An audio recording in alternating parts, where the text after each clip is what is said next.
Здесь скифы жили, здесь таты жили, например, здесь нугайцы жили. Со всех сформировался один народ. А тут и греки были, и римляне были, и турки были.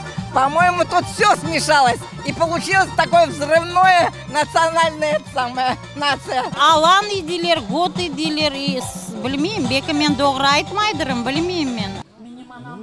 Білмеймін, қадарлық.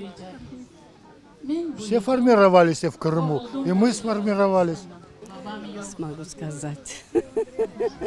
Наш крымско-татарский народ разделяется на три группы: степные, горные и ялыбольные, южнобережные. Вот каждый этнос, каждую группу свои отдельные этносы. Если степные, они больше там к кипчакской группе относятся,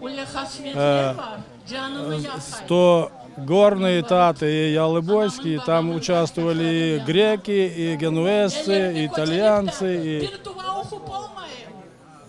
получился все вместе вот это вот. Из многих, около 15 этносов.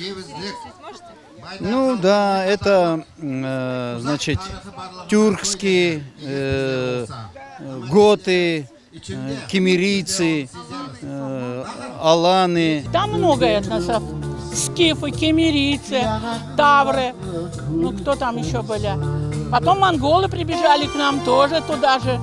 Крымские татары состоят из чисто тюркского народа. Больше никакой примеси нету. Да.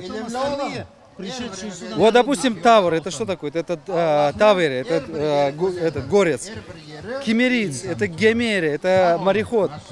И так далее. То есть все те, которые народы перечисляли, это все тюрки. Поэтому здесь другого быть не может.